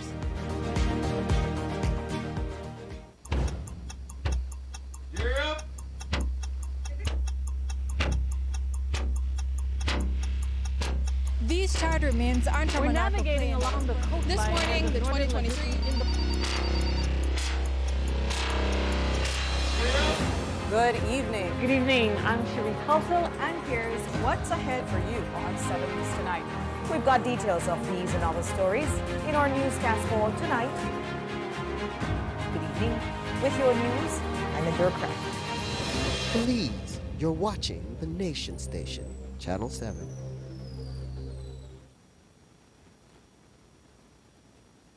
Welcome to the V Department Store.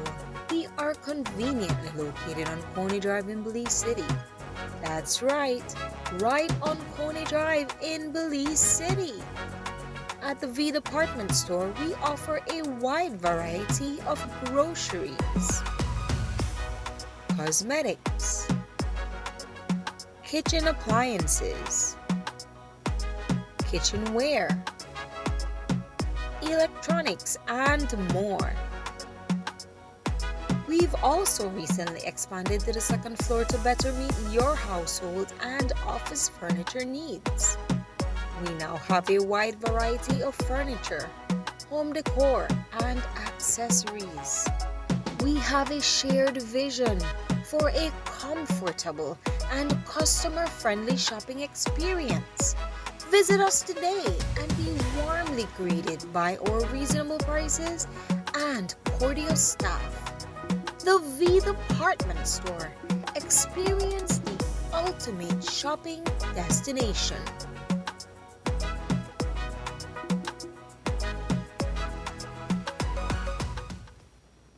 Wake up to positivity and inspiration. It's a fresh and diverse twist on your mornings. Tune in to Sunup on 7 every weekday morning at 6:30 a.m.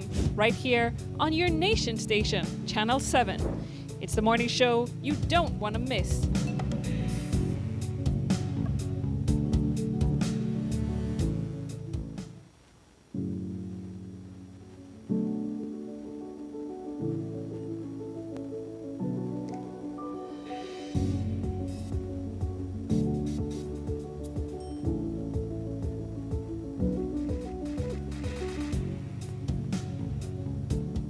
Muy buenos dias, beautiful Sunup on 7 family. Welcome back to your Monday episode. It's time for us to jump in right into our next conversation with the President of the Public Service Union, Mr. Dean Flowers, who's on our couch on this bright Monday morning. Dean, good morning.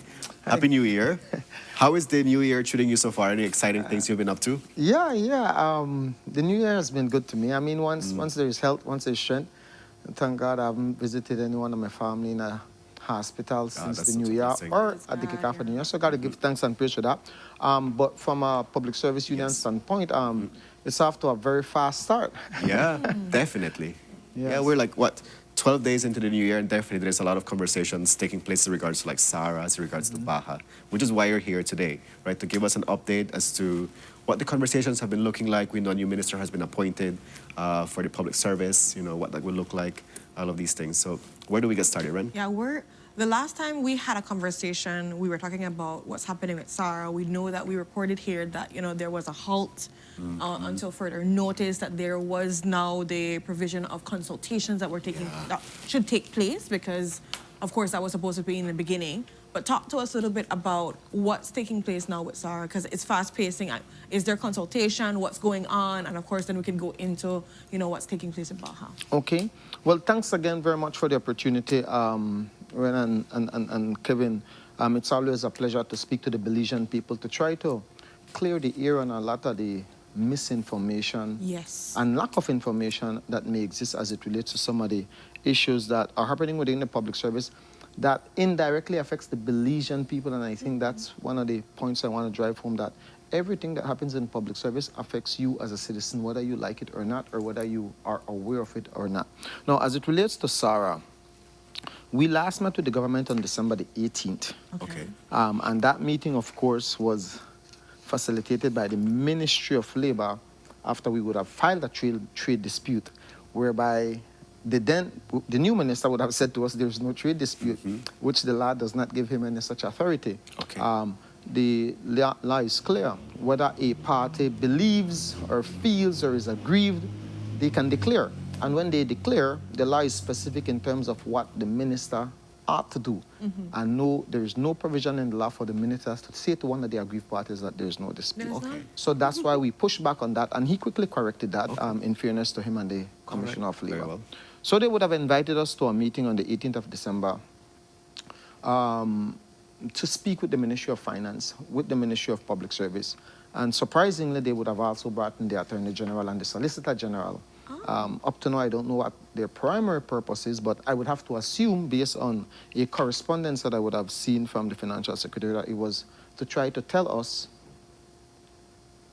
what is the extent to which we can have a conversation or question the Ministry of Finance. And I believe the Attorney General would have attempted to do that, and I believe that my response to him was explicitly clear, that the Attorney General's ministry does not dictate to the Public Service Union in terms of what our concerns are and what our issues are as it relates to this current transition or any government policy. As citizens of this country, a democratic country still yet, every citizen has a right to question any policy decision by government. Of course. We have been brainwashed or indoctrinated to think that when a subset of this population called cabinet makes a decision, that we cannot push back on those decisions or that we cannot get those decisions reversed. That is not the case. And I made that explicitly clear to the Attorney General and the Solicitor General. We will not be told what to question. We will not be told how to question or when to question. We have concerns as citizens and as a partner with government in the public service to question the basis on which this decision was made. Cabinet does not make decision blindly, I would assume, to give them the benefit of the doubt. So the Ministry of Finance had to make a presentation to them. What was the basis of that decision? And you will say to me that I don't have the right to question that. I'm not asking for your cabinet paper. You could keep your cabinet paper. But where the economic analysis of what SARA will be has to be disclosed. Of course. The legal framework under which cabinet decided that, okay, this thing will make sense has to be disclosed.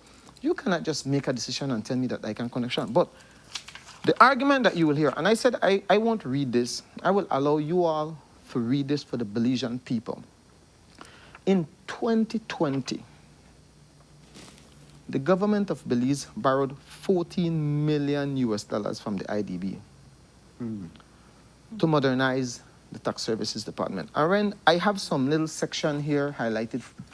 This is straight from the project document. Oh. Right? So if you could just read the first paragraph and perhaps those lines in there for the Belizean people to understand what SARA should have accomplished with $28 million, which to date has not been accounted for. Yeah. The government of Belize has entered into a US $14 million loan contract agreement with the Inter-American Development Bank for the execution of a 5-year tax modernization project entitled Strengthening of Tax Administration. The main beneficiaries of the project are A, the government, which will have more revenues to implement its public policies. B, taxpayers, who will have more support and a digital environment to fulfill their tax obligations. And C, the population, from the government policies implemented. Now, the project objectives look at: the main objective of the project is to contribute to the strengthening tax administration aimed at increasing revenue collection. The specific objectives of the project are the following: increasing the government's effectiveness in tax collection, increasing the efficiency of tax administration. These objectives will be achieved by improving tax administration, governance, and operational processes, and by modernizing the technology infrastructure. The 3 components of the project are listed below. Component 1, strengthening tax administration governance.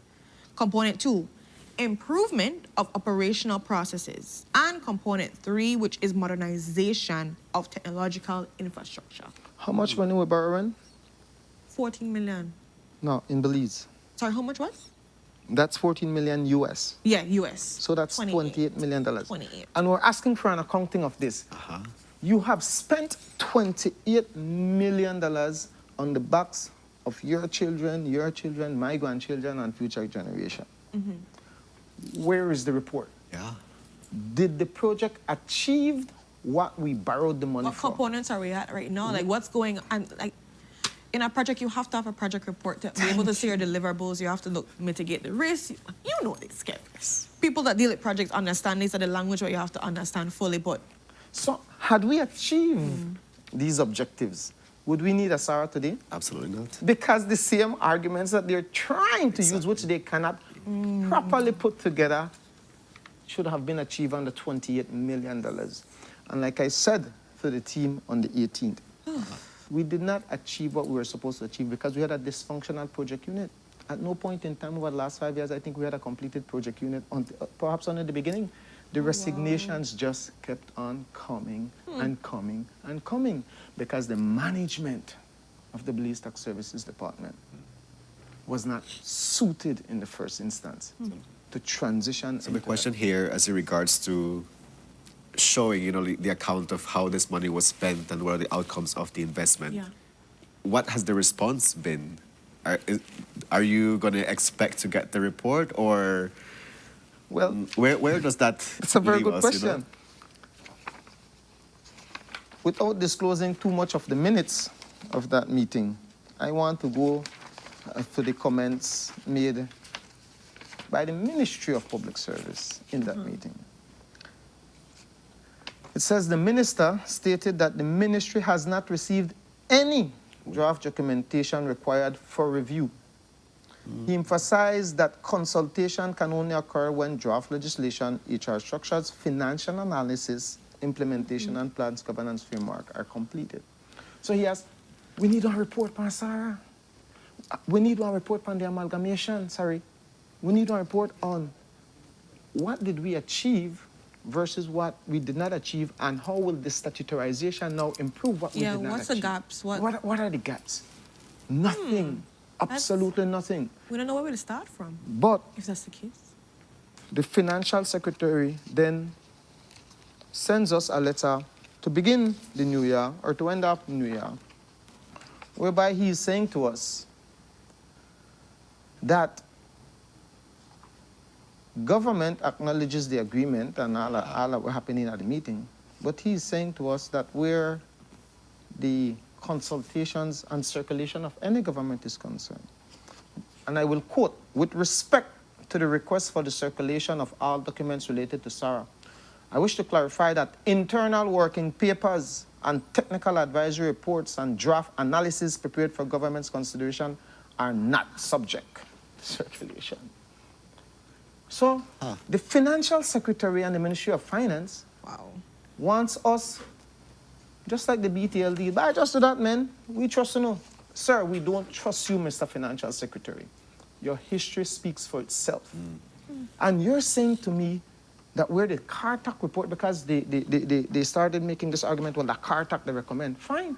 CARTAC report that like one Article 4 consultation, make it public. Okay. What is CARTAC saying? How can we improve? Where are the gaps? What is CARTAC? CARTAC is the regional organization within the Caribbean that give advice on tax. Oh, okay. Right? Okay. So we're saying, well, show us the tax. He also references here that they will not disclose the CARTAC report or any analysis. So what did they disclose at this point? They don't want to disclose anything except to say to us, so that you don't follow through with this trade dispute, because we've already declared a trade dispute. That's on the table.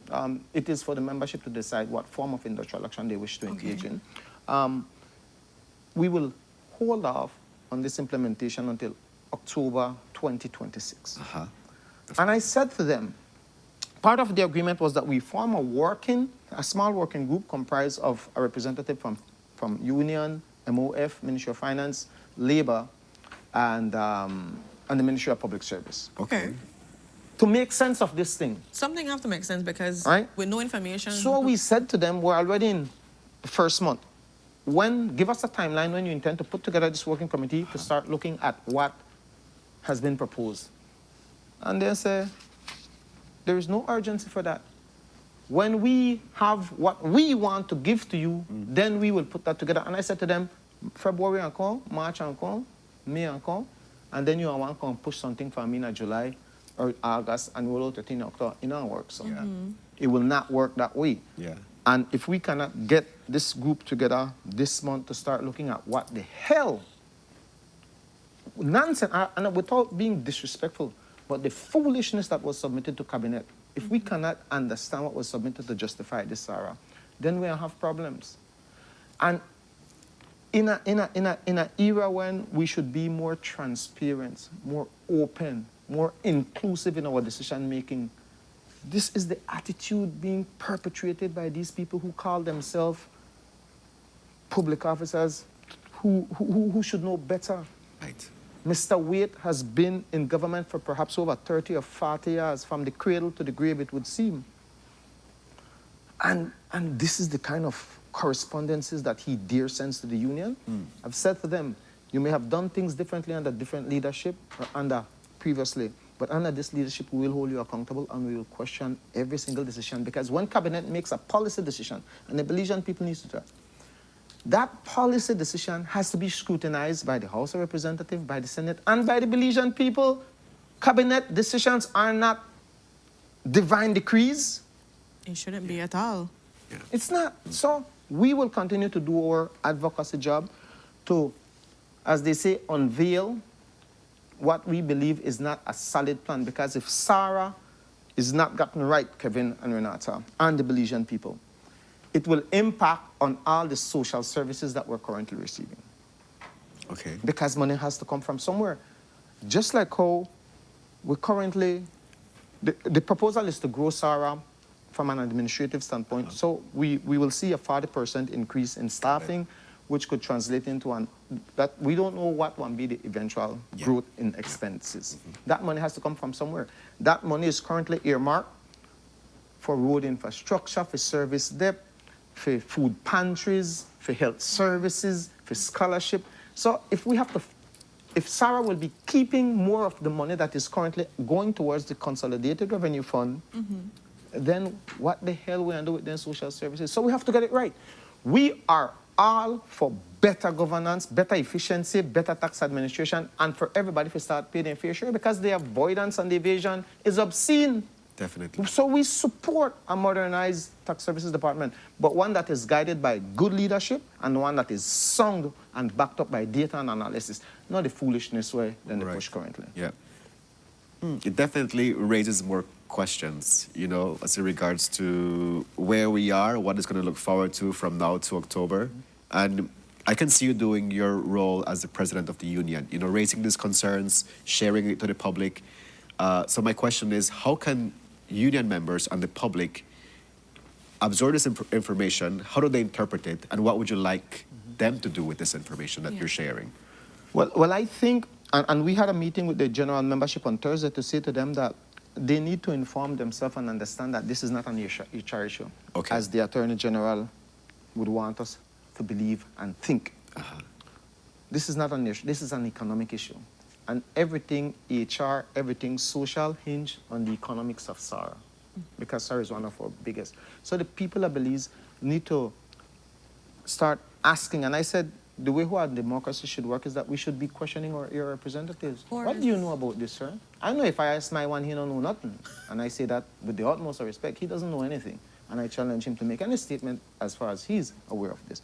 So we need to start, and when we start questioning our representatives on these policy decisions that are made blindly, it is only then that we will recognize that these people really and truly, they run this country in the dark. Okay. Right, so that we want more engagement from public officers. We want them to understand that if this gets wrong, it impacts future negotiations. We have one negotiation where we're going into right here, the side government. Everything will have, there are some components that has a financial impact. Definitely. If there is no money, on what do you negotiate? Okay. So that is our position, that we will not confine ourselves to simply HR matters, but we have a greater responsibility to ensure that the people, the government, and that everybody is protected by these policy decisions which are not solid or there's no solid foundation on which they're being made. Dean, thank you so much for giving us an update as in regards to where we are in terms of SARA, what's the Public Service Union's perspective, and what's the upcoming negotiations that you're looking forward to having with the different representatives. We're running short of time, but nevertheless, let's engage on the conversation as in regards to Baja. What what would you like to share in that regard? So just for a backdrop, and quickly considering the time, late last year, the PSU would have received complaint from at least 2 officers who were dismissed from Baja. Okay. In our view, unfairly. Why? Because in our view, they were dismissed summarily with a letter from the managing director without due process. Okay. One officer is alleged to have forged a receipt, which I agree, if tested, if the evidence is tested by an independent panel, as due process and natural justice requires, right, he ought to be where he is, fired, okay, without apology. The other officer was fired because Baja found some limes along the roadside. They found some limes. They did not seize the lime from anybody. They found lime. So somebody had either it dropped out on a vehicle or it was left there. Okay. It is my understanding they took the lime and they distributed it to some children's home and some other places. A bunch of the lime wasn't good. Oh. So they instruct the officer, take it to the dump site and burn. The officer stopped at the gas station, and I have the video here, and I'll leave the video with you guys. Okay. Where he stopped at the gas station to refill. The pump attendant saw the lime, the limes that were scheduled to go, and the pump attendant asked for some lime. And somebody was filming him. So I'm assuming that somebody from Baja might have been following him. I don't know. I don't know how this, because you'll see that it's a manual video. Because you could see the movement. The pump attendant took some of the limes. I don't know, maybe on 20 lime. While the pump attendant was taking that lime, a gentleman was passing. And he asked for some lime too, so he took about 5.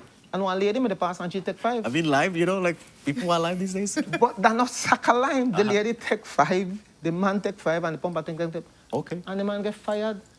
For giving away. To give away lime. To give away lime more than me want. And you can But see then whereby the dispose people, of where the either lime way. they're not so good, that the people in there, they try figure out, but I can find a good lime here. He took the lime and can't show them, but because while refueling, 3 people took some lime, they found it fit to damage one man's entire career. Send home one man. I want to tell you, there is other provisions in the CBA in terms of punishment, and that is where the problem started with Baja. So now, that is before the Labor Commissioner, who refuses to take on that case because, unfortunately, the CBA had that the Advisory Council was the appellate body, as is the case for public officers.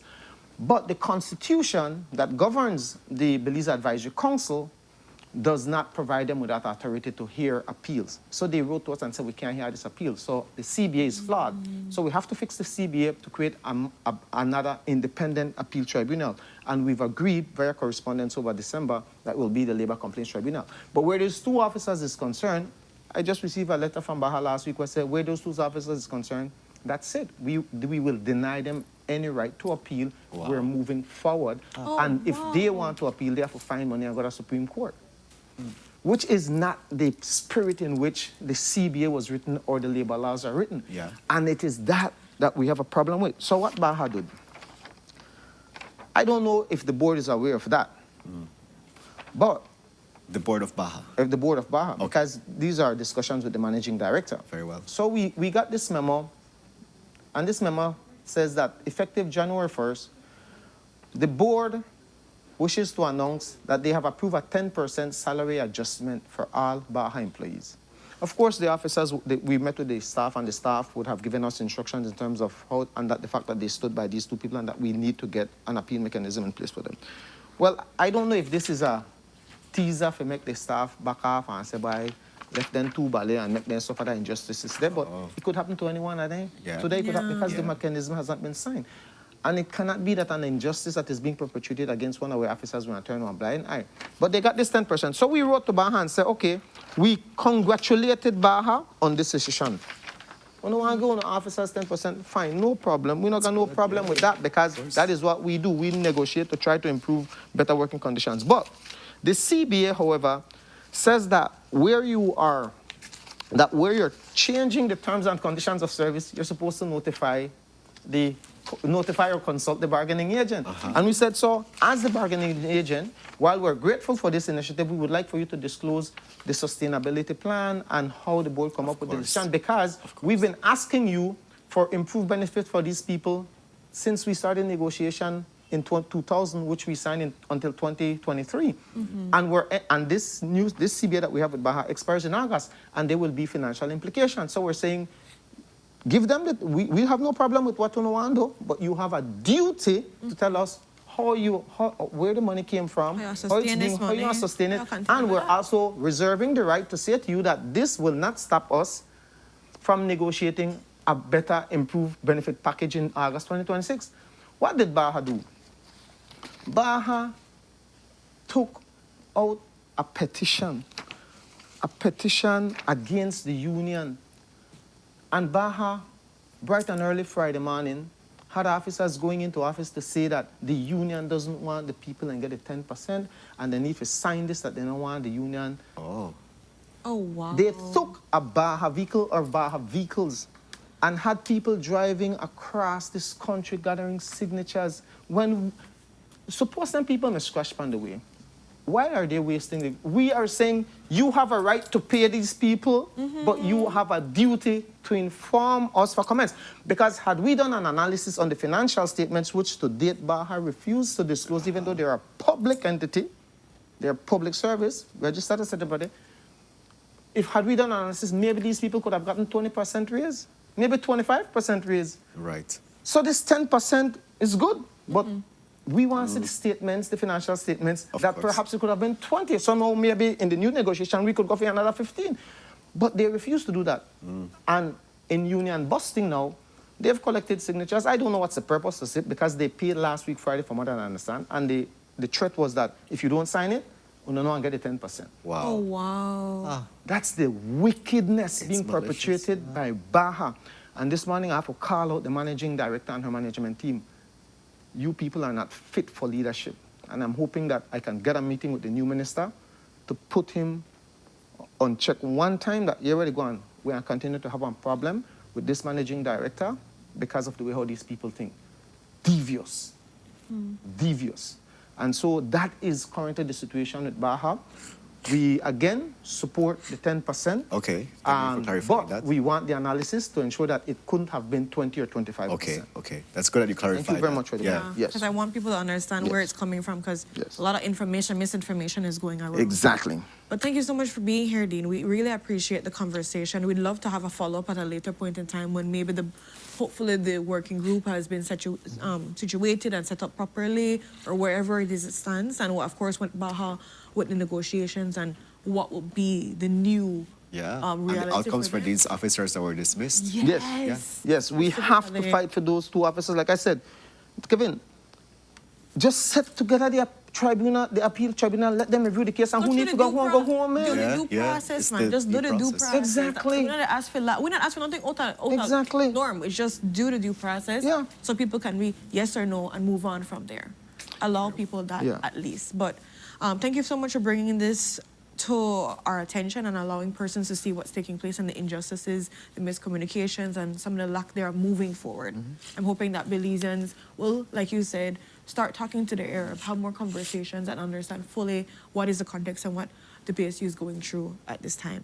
Thanks again for the opportunity, and definitely, Belizeans, we will be in the spotlight during the month of January, during the month of January, because these are real national issues that really need our attention, and I'm hoping that we could get the support from the Belizean people and the wider public service in addressing these matters, because an injustice, in my opinion, an injustice in one instance is a threat to justice for all of us. So we will try to shut that down where that is concerned. And where Sarah is concerned, again, I said, if you have one scholarship, if you get one leave food pantry, this should be of importance to you, because this could significantly impact our ability to continue to sustain these things if we don't get Sarah right. Yes. Thanks very much. Yes. Definitely. And as Ashley said, I want to plug into what's happening in our country. Plug in, find out, ask questions, have serious conversations Absolutely, to be yeah. able to be noted about what's going on. And with that, we've come to the ending of the show. We do also want to just thank Optimist 501 Belize that now have out their poetry competition. That deadline is February 26th. You can check out on their Facebook page to get all the qualifications and what, have you with that. And of course, we talk about the Creole culture therapy sessions that are going to start next week, January 24th at Shanti. So come out and enjoy that.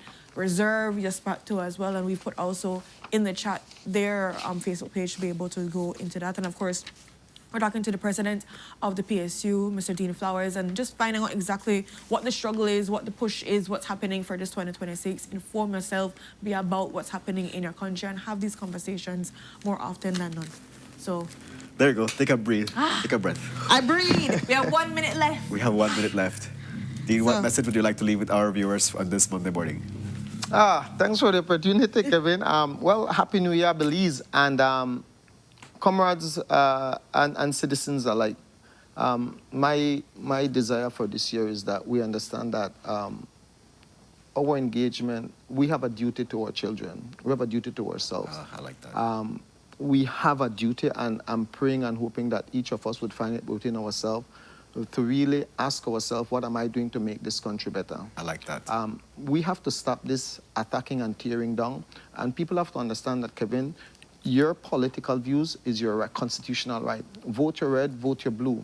But when it comes to issues of national importance, shut off that nonsense, that political nonsense. Do not allow the politicians to paint us red and blue, but rather paint us as Belizeans. Let's have a conversation as Belizeans for a better Belize. Our country is being tested right now in many fronts. And if we continue to attack each other rather than unify each other, we could have conversations, right? But I just want to call on the social partners, them as well. We have the opposition, we have the chamber, we have a lot of NGOs. You all have to also do more to help with the awareness, and we have to come together to demand better in terms of the governance. We have to move more swiftly on the constitutional amendment or the constitutional review. Our constitution is not working for us in terms of the system of government, and I pray and hope that within my lifetime we'll see the end to ER representatives being appointed cabinet ministers, but rather being focused on being an ER representative, and we get professional people to run this country. I connect with that. Thank you so much, Dean. It was a pleasure. And we look forward to our future conversation with you to get more updates coming from the Public Service Union. Folks, we thank you so much for joining us. It was a stuffy Monday, but nevertheless, we wish you health, prosperity, and have a great start of your week. We're going to see you tomorrow for another great episode of Sunup on 7. We love your company, and we thank you so much for engaging with Red and I today. Bye. We love you.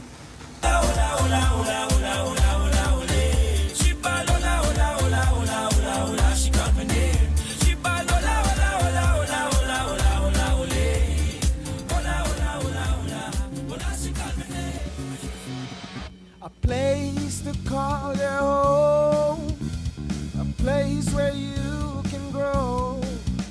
Stand by me and we'll take flight. We'll be there at morning's light. I've got you covered on all concerns we share today. You will discover how the world turns each day. When the sun comes up